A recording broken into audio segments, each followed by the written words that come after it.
बिस्मिल्लाहिर्रहमानिर्रहीम। नाज़रीन अस्सलाम वालेकुम, मैं हूँ इमरान वसीम। नाज़रीन, इस प्रोग्राम में 3 बड़ी अहम ख़बरें जो साबिक़ वज़ीर आज़म इमरान ख़ान पाकिस्तान तहरीक इंसाफ से जुड़ी हैं। सबसे पहले तो इन 3 बड़ी ख़बरों की जो डिटेल्स हैं वो आपकी खिदमत में पेश करेंगे। इन तीनों ख़बरों की जो हेडलाइंस हैं, जो टाइटल्स हैं, वो थंबनेल पे आप नाज़रीन पढ़ चुके हैं। इन ख़बरों की डिटेल के बाद हमारे प्रोग्राम की जो दीगर अहम ख़बरें हैं, फिर उनकी तफसीलात भी आप नाज़रीन के साथ शेयर करेंगे। लेकिन प्रोग्राम का आगाज़ करने से पहले आप देखने वालों से चैनल सब्सक्रिप्शन की दरख्वास्त करेंगे कि जिन दोस्तों की तरफ से अभी तक हमारे चैनल को सब्सक्राइब नहीं किया गया, उनसे दरख्वास्त होगी कि चैनल को सब्सक्राइब कर लें, बेल आइकॉन का बटन प्रेस करें, और अगर आपको वीडियो पसंद आती है तो इसको लाइक भी करें और शेयर भी करें। पहली ख़बर नाज़रीन ये चल रही है कि बानी पीटीआई इमरान ख़ान की जानिब से चीफ जस्टिस आमिर फ़ारूक के ख़िलाफ़ बरतरफ़ी का रेफरेंस सुप्रीम जुडिशल कौंसिल में दायर कर दिया गया है। अब ये जो नाज़रीन जो ख़बर है, इस ख़बर का एक पस मंज़र भी है। आपको याद होगा कि जस्टिस तारिक महमूद जहांगीरी साहब की जब डिग्री के हवाले से सुप्रीम जुडिशल कौंसिल में एक कंप्लेंट भेजी गई, उसके बाद जस्टिस बाबर सत्तार साहब के हवाले से, उनके एक ऑर्डर के हवाले से स्टेट ऑफिस के एक साबिक डीजी हैं, उनकी तरफ से भी सुप्रीम जुडिशल कौंसिल को एक कंप्लेंट भेजी गई। तो इसके बाद पाकिस्तान तहरीक इंसाफ की जानिब से कहा गया कि ये जस्टिस जहांगीरी साहब और जस्टिस बाबर सत्तार साहब को दबाव में लाने के हथकंडे आजमाए जा रहे हैं। और फिर एक अनाउंसमेंट सामने आई पीटीआई के ज़राए से कि इमरान खान साहब ने फैसला किया है कि जो इस्लामाबाद हाई कोर्ट के चीफ जस्टिस हैं, उनके खिलाफ बरतरफी का रेफरेंस जो है वो बानी पीटीआई के सिग्नेचर के साथ सुप्रीम जुडिशल कौंसिल में दायर किया जाएगा। और उस रेफरेंस के हवाले से जवाज़ ये बताया गया कि जो टेरियान केस का जो फैसला है कि वो इमरान खान की बेटी हैं, इमरान खान की बेटी नहीं है, उस फैसले को जवाज़ बना के ये बरतरफी का रेफरेंस सुप्रीम जुडिशल कौंसिल में इंक्वायरी के लिए भेजा जाएगा। अब उस पर भी बहस हुई कि ये जो इमरान खान साहब ने फैसला किया है चीफ जस्टिस आमिर फ़ारूक के खिलाफ रेफरेंस भिजवाने का टेरियान के केस पे, भी इमरान खान साहब तो रियासत मदीना बनाने चले थे। इमरान खान साहब ने तो अपने वोटर सपोर्टर के साथ वादा किया था, प्रॉमिस किया था अक्टूबर 2011 के लाहौर के मीनार पाकिस्तान के जलसे में कि मैं आप तमाम के सामने, जो मेरे वोटर हैं, जो मेरे सपोर्टर हैं, मैं आपके साथ सच बोलूँगा। लेकिन आज तक जो इमरान खान साहब रियासत मदीना बनाने निकले थे, आज तक इमरान खान साहब ने टेरियान से मुतल्लिक कोई एक स्टेटमेंट भी नहीं दिया कि आया कि वो उनकी बेटी हैं या बेटी नहीं हैं। जबकि इमरान खान साहब के नाम से जुड़े कुछ एफिडेविट्स, कुछ ऐसे डॉक्यूमेंट्स हैं जो अमेरिकन कोर्ट्स में जमा करवाए गए और वो मंजरेआम पे भी आए, जिसमें टेरियान की जो कस्टडी है वो किस तरीके से जमाइमा खान को देने का पहले बात हुई, उससे पहले जो टेरियन वाइट थी, अपना जो टेरियन की वालदा थी, उसकी खाला को देने की बात है। वो बहुत सारा रिकॉर्ड जो है वो सोशल मीडिया के ऊपर मुबैना तौर पर वो जो रिकॉर्ड है वो मौजूद है। तो नाज़रीन, इमरान खान साहब के वाले से खबरें सामने आई कि वो रेफरेंस दायर करेंगे। उसके बाद नाज़रीन, अब रेफरेंस के हवाले से जो चीज़ें चल रही हैं आज, उसमें नाज़रीन एक पेज सोशल मीडिया पे चल रहा है, व्हाट्सएप ग्रुप में जो है वो वायरल हो रहा है, जिसमें इमरान खान साहब कंप्लेंट हैं और जो इस्लामाबाद हाई कोर्ट के चीफ जस्टिस हैं आमिर फ़ारूक, उनके खिलाफ ये रेफरेंस जो है वो कंप्लेंट जो है वो बनाई गई है। बनाई गई मैं क्यों कह रहा हूँ, क्योंकि मैंने पीटीआई के लीगल टीम के कुछ अरकान के साथ रब्ता किया, उनसे तस्दीक करने की कोशिश की, आया कि ये जो कंप्लेंट सोशल मीडिया पे चल रही है ये क्या आपने दायर कर दी है। तो मुझे अब तक जो इन्फॉर्मेशन मिली है उसमें ये कहा गया कि ये ठीक है, लेकिन ये तस्दीक किसी ने नहीं की कि आया कि ये सुप्रीम जुडिशल कौंसिल को भिजवा दी गई है या अभी ये कंप्लेंट सुप्रीम जुडिशल कौंसिल को भिजवाई जाएगी। मैंने पीटीआई के लीगल टीम के एक नामवर शख्सियत के साथ बात करके कहा कि आप हमें कन्फर्म कर दें, अगर आपने दायर कर दिया है तो हम खबर चला देते हैं, क्योंकि अगर आपने दायर नहीं किया और आपका भी दायर करने का इरादा है तो हो सकता है कि 2 दिन के बाद आपका इरादा चेंज हो जाए ये कंप्लेंट दायर करने का। और मैंने दूसरे एंड पे इस्लामाबाद हाई कोर्ट से भी मालूम किया कि जब आप किसी के खिलाफ कोई कंप्लेंट फाइल करते हैं तो उसकी जो कंप्लेंट की एक कॉपी होती है, आप कंसर्न जो शख्सियत होती हैं जिसके खिलाफ आप ये रेफरेंस कंप्लेंट दायर करते हैं उसको भी भिजवाते हैं।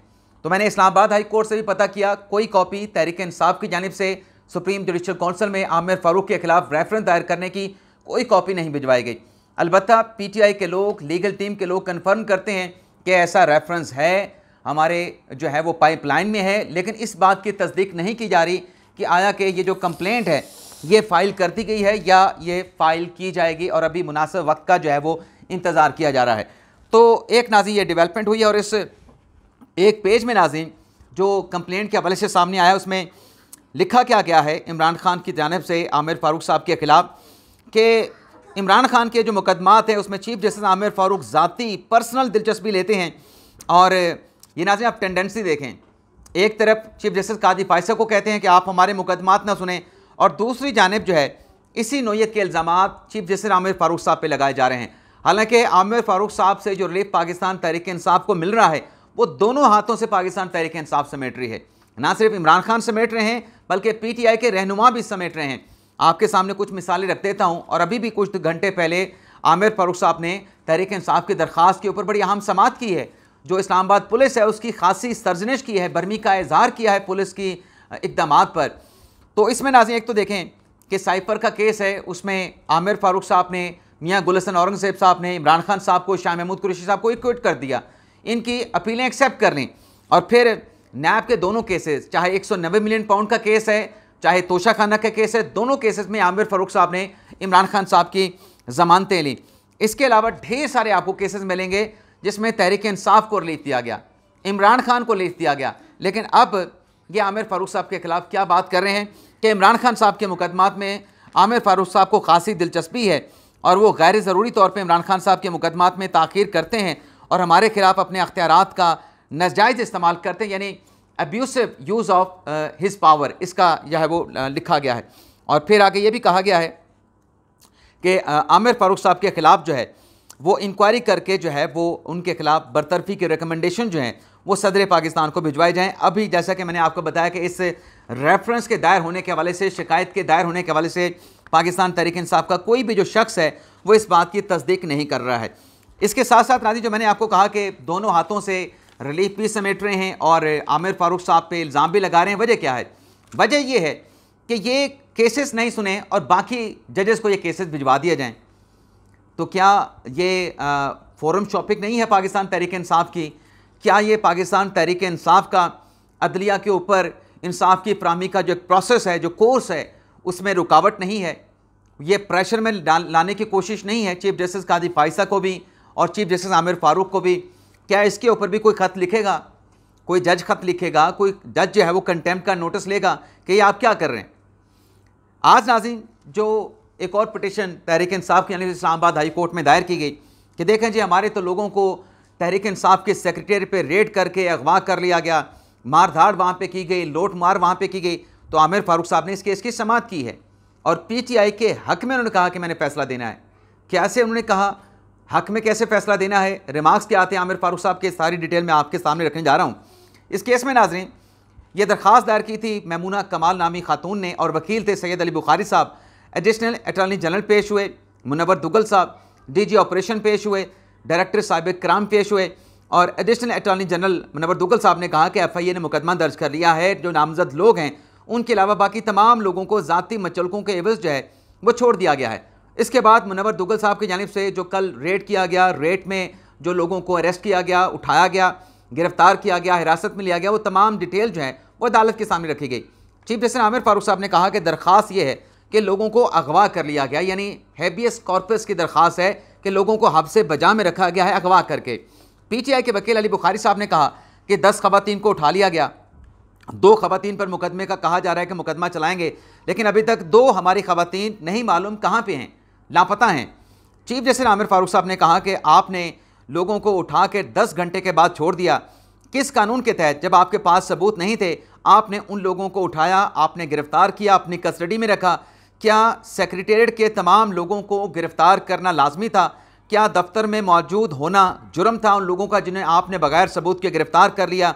क्या अगर अली बुखारी साहब भी PTI के दफ्तर में होते तो क्या आप उनको गिरफ्तार कर लेते? अली बुखारी साहब ने फिर यहाँ पे दलाइल दिए कि जो हमारा वाटर डिस्पेंसर है वो भी उठा के ले गए हैं। तो आमिर फ़ारूक साहब ने कहा कि क्या पानी पीना था जो वाटर डिस्पेंसर भी आपने उठा लिया? और फिर कहा गया कि 32 लोगों को उठाया गया चीफ जस्टिस आमिर फ़ारूक की तरफ से, 10 घंटे तक आपने लोगों को अपनी कस्टडी में रखा। तो क्या ये अगवा नहीं था? क्या ये लोगों की गैर कानूनी हिरासत नहीं थी? Additional attorney general Munawar Duggal साहब ने कहा कि चूँकि अब मुकदमा दर्ज हो गया है और मुतल्लिका अदालतों में पेश कर दिया गया तो ये दरख्वास्त गैर मौसर हो चुकी है। आमिर फारूक साहब ने कहा कि नहीं, ये दरख्वास्त गैर मौसर नहीं हुई, ये तो पुलिस स्टेट बन गई है। क्या इस इक़दाम पर पुलिस की तारीफ़ की जाए? किस वकील ने मशवरा दिया था पुलिस को ये हथकंडा या FIA को ये हथकंडे करने का, इस तरह से लोगों को बगैर सबूत के उठाने का? और फिर ये भी अदालत में बात हुई कि आपने लोगों के मोबाइल फ़ोन रख लिए हैं, जब आपने उनको गिरफ्तार करने के बाद छोड़ दिया, वो केस में नामजद नहीं है, तो आप उनका मोबाइल कैसे रख सकते हैं? जब आप किसी की चीज़, किसी की प्रॉपर्टी अपने पास रखेंगे, चाहे वो मोबाइल फ़ोन क्यों ना हो, आमिर फारूक साहब ने कहा कि ये चोरी है। क्या आपको इसकी इजाज़त है? आमिर फारूक साहब ने additional attorney general Munawar Duggal साहब की दरख्वास्त पे कहा कि ये गैर मौसल दरख्वास्त नहीं हुई, ये जो बग़ैर अपने वजह के लोगों को गिरफ़्तार रखा गया कई घंटों तक, इस पर मैं फ़ैसला सादिर फरमाऊँगा, मैं ऑर्डर जारी करूँगा। तो आज भी आमिर फारूक साहब ने तहरीक इंसाफ को रिलीफ दिया है, लेकिन तहरीक इंसाफ जो है वो क्या कर रही है, क्या हथकंडे इस्तेमाल कर रही है, अदालत को कैसे प्रेशर में लाना चाहती है, उस हवाले से मैंने डिटेल अभी आपकी खिदमत में पेश कर दी है। इसके अलावा नाज़रीन, इमरान खान साहब की आज अडयाला जेल में खैबर पख्तूनख्वा के वज़ीर आला अली अमीन गंडापुर साहब के साथ मुलाकात हुई है, और इस मुलाकात के बाद जो गंडापुर साहब हैं वो मीडिया के साथ बातचीत किए बगैर जो है वहाँ से खामोशी के साथ जो है वो रवाना हो गए हैं। इसके साथ साथ नाज़रीन, रऊफ़ हसन साहब पाकिस्तान तहरीक इंसाफ के रहनुमा हैं। आखिरी व्लॉग में आपको हमने बताया था कि उनका जिस्मानी रिमांड का जो मामला है उस पर फैसला महफूज कर लिया गया है, तो वो महफूज किया गया फैसला कुछ देर के बाद अनाउंस कर दिया गया, जिसमें 2 दिन का जो है वो जिस्मानी रिमांड दे दिया गया, रऊफ़ हसन साहब को FIA के हवाले कर दिया गया। अब नाज़रीन आ जाते हैं कि आमिर फारूक साहब का क्या फ़ैसला है और तहरीक इंसाफ का, कप्तान पार्टी का इमरान खान का घेरा कैसे तंग हुआ है।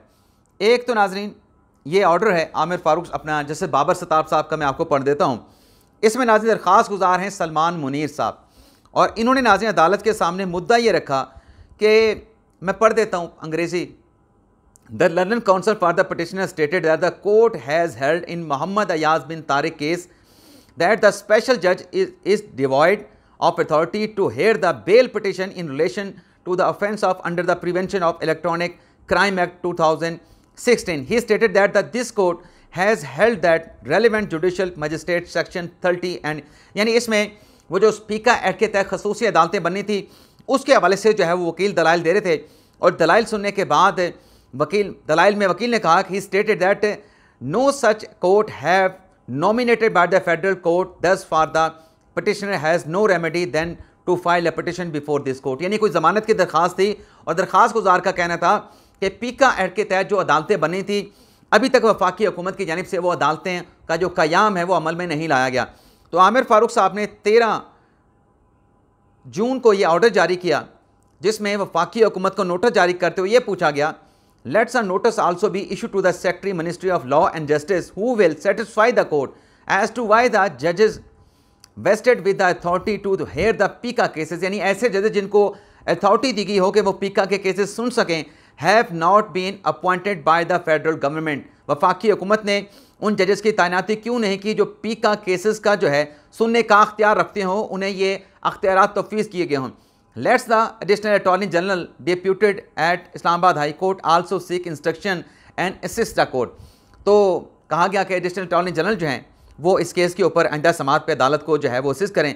तो इस मामले पे नाज़रीन वजारत कानून की जानिब से 19 जुलाई को एक नोटिफिकेशन जारी कर दिया गया है।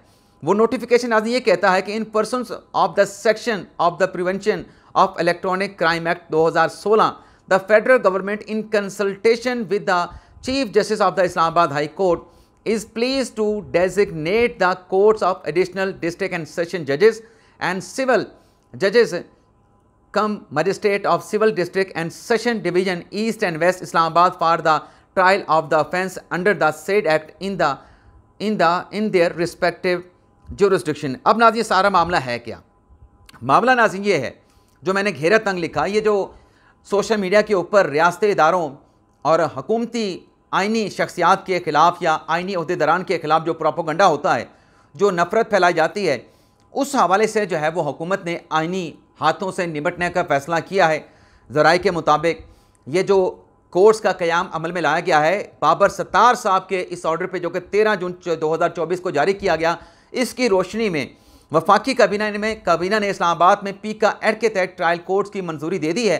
और जैसा कि मैंने अभी नोटिफिकेशन पढ़ा है कि इसकी जो अप्रूवल है वो चीफ जस्टिस आमिर फारूक साहब की कंसल्टेशन के साथ इस्लामाबाद की हद तक की है। जो सूबों में पीका एक्ट के तहत जो है वो ट्रायल अदालतें कायम की जाएंगी, वो उन सूबों के जो चीफ जस्टिस साहबान हैं उनके साथ मुशावरत के साथ कंसल्टेशन के साथ उन अदालतों का जब क़याम है वो अमल में लाया जाएगा।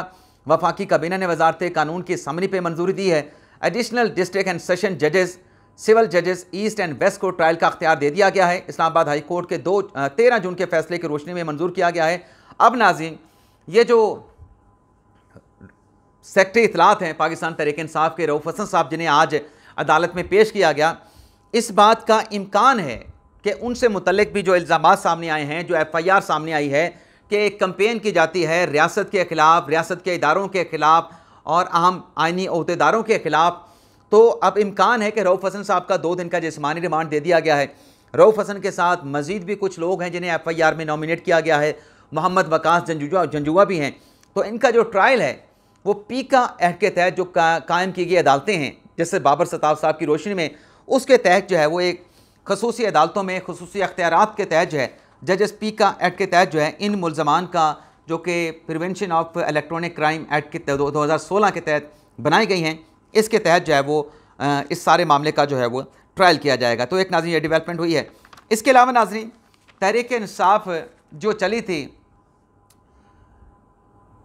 मगरबी ममालिक की, अमेरिका मगरब ममालिक की ग़ुलामी से निजात हासिल करने, अब वो बयानिया पूरा बना, वो साइफ़र, उस पार्लियामेंट का बाइकआउट करना, पार्लियामेंट से इस्तीफ़े दिए जाना, और इस्तीफ़ों के ऊपर भी दोगला मौक़िफ़, दोहरा मौक़िफ़। पहले हमने इस्तीफ़े दे दिए हैं और फिर अदालतों में पहुँचे कि हमने इस्तीफ़े नहीं दिए, और स्पीकर कौमी असम्बली को डायरेक्शन जारी की जाए कि हमारे इस्तीफ़े एक्सेप्ट ना किए जाएँ। चलें, वो एपिसोड तो ख़त्म हुआ, असम्बली तहलील हो गई, लेकिन उसके बाद साइफ़र में कन्विक्शन भी होगी और फिर अमेरिका में लॉबिंग फर्म्स की खिदमात भी हासिल की गई। एक वो वहाँ पे एक उनकी कायमा कमेटी का इजलास हुआ जिसमें डोनाल्ड लू पेश हुए, जिसमें डोनाल्ड लू ने वाज़ेह तौर पे कहा कि ये जो PTI का इल्ज़ाम है कि अमेरिका ने कोई साजिश करके तहरीक-ए-इंसाफ की हुकूमत को गिराया है, तो ये मन गढ़ंत, झूठा, बेबुनियाद इल्ज़ाम है, ऐसा कुछ नहीं है। हालांकि वो लेटर असद मजीद साहब ने लिखा था, वो अमेरिका ने लेटर नहीं लिखा था। जो खान साहब कहते हैं ना कि अमेरिका ने, डोनाल्ड लू ने लेटर भिजवाया, वो असद मजीद साहब ने लिखा था। और असद मजीद साहब ने कौमी सलामती कमेटी में और अदालत में भी जाके बताया था कि कोई साजिश नहीं थी, ये सिर्फ बयानिया यहाँ पे पाकिस्तान तहरीक-ए-इंसाफ ने बनाया था। बयानिया क्या था? एब्सोल्युटली नॉट, अमेरिका की ग़ुलामी से निजात, अमेरिका के नीचे नहीं लगेंगे। अब गैर मुल्की ग़ुलामी के नीचे तहरीक-ए-इंसाफ वाले पाकिस्तान को धकेलने जा रहे हैं। अब वो जैसे मैंने कहा कि डोनाल्ड लू वाली, उसमें जो कुछ हुआ वो आपके सामने है। फिर अभी अमेरिका के ऐवान नुमाइंदगान में जो करारदाद पास हुई वो भी आपके सामने है, जिस पर तहरीक-ए-इंसाफ वालों ने बहुत बगलें बजाईं, बड़े खुश हुए, तो ये भी आप देख लें। अब नाज़रीन, अमेरिका में बरतानिया में एक मुबाहिसा हुआ है हाउस ऑफ लॉर्ड में, जिसमें ब्रिटिश MPs ने शिरकत की है, जिसका मौजू था पाकिस्तान में जमहूरियत को दरपेश खतरात और इमरान खान साहब की कैद। अब इसमें जुल्फ़ी बुखारी साहब ऑर्गेनाइज़र थे और PTI से वाबस्ता लोग ऑर्गेनाइज़र थे। शाह महमूद कुरैशी की बेटी महर बानो शरीक थी, सरवर बारी साहब शरीक थे, पतन ऑर्गेनाइजेशन के सरबराह हैं। और आपको याद होगा जब खान साहब ने वो धांधली के इल्ज़ामात लगाए थे तो खान साहब ने कहा था कि पतन से ऑडिट करवा लें, तो सरवर बारी साहब भी वहाँ पे मौजूद थे। तो आज इस मुबासे में जो कुछ भी हुआ वो आप सोशल मीडिया पे देख चुके होंगे, लेकिन जो मैं बात कर रहा था कि ये तो चले थे ग़ुलामी से निजात हासिल करने, लेकिन अब ये बैरून मुल्क में जो हथकंडे कर रहे हैं, जो सेमिनार इस किस्म के मुनक्किद करवा रहे हैं, क्या ये पाकिस्तान के ऊपर एक बैरूनी दबाव लाने की कोशिश नहीं? आपका मसला है, आपका मसला जेन्युइन हो सकता है, आपके इल्ज़ामात जेन्युइन हो सकते हैं, लेकिन आप तो बैरूनी मुदाखलत के ख़िलाफ़ थे, लेकिन अब तो आप खुद बैरूनी मुदाखलत को इन्वाइट कर रहे हैं पाकिस्तान में, आप दावत दे रहे हैं। जुल्फ़ी बुखारी साहब को जिन्होंने ये ऑर्गेनाइज़ कराया और भी PTI के लोग इसमें शामिल थे, आज इसी मामले पर जो है वो जुल्फ़ी बुखारी साहब को जो है उनकी खिदमात पर पाकिस्तान तहरीक-ए-इंसाफ ने आलमी अमूर का मुशीर मुकर्रर कर दिया है। इमरान खान साहब के कहने पर नोटिफिकेशन जारी किया गया है और सेक्रेटरी जनरल तहरीक-ए-इंसाफ उमर अयूब साहब का ये नोटिफिकेशन जो है वो आज बाज़ाब्ता तौर पे जारी करके बता दिया गया है कि ये खान साहब ने जो है जुल्फ़ी बुखारी साहब को अहम मनसब, अहम ज़िम्मेदारी जो है वो सौंप दी है। तो ये नाज़रीन, आज का हमारा व्लॉग, इजाज़त चाहते हैं। अल्लाह ताला हम सब का हमें नाज़र हो, अपनी दुआओं में याद रखिएगा। अल्लाह हाफ़िज़।